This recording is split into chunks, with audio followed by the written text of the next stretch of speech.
All right, next game, second to last game on the week one card. It's Notre Dame at Texas. Notre Dame's favored by three. Maybe it's still a few more 3.5s out there.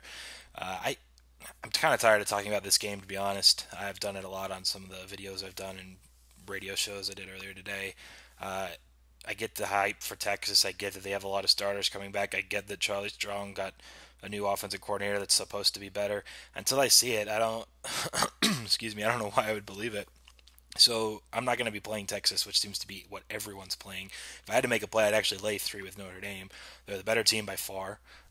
People talk about, oh, they only returned like nine starters, and one of them got hurt, and maybe the second one's questionable, so maybe only seven starters. But you have to remember, I think they were the second or third most injured team last year in the entire country. They only have four coming back on defense. Four, because to actually qualify as returning starter, you have to play at least half the games. There's three or four other starters just on defense that were starters going into last season or were starters the year prior and don't count as a returning starter in 2016. So honestly, they have like seven or eight returning starters on defense for an offense that's brand new trying to run with the Longhorns. I think the under is probably the best play in the game if you wanted to make something. So if you are looking at that, it's currently at 60, I believe. It actually ticked up from 59. I think it's because of the Texas gonna run faster type hype, but personally, I just don't see it being successful right out of the gate in week one. And Notre Dame does have some new faces on offense in general. They had, was it Corey Robinson, I think was his name, the receiver that recently left the team.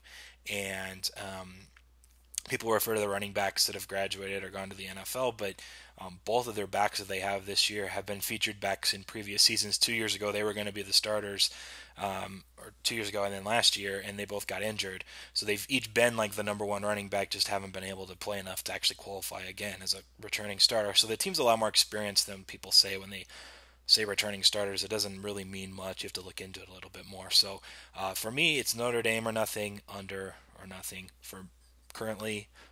Staying away. I did bet Notre Dame -1 game of the year opener in South Point, which is probably why I'm not making a play. If it came under three, then maybe I would send that out to clients. So look out for it.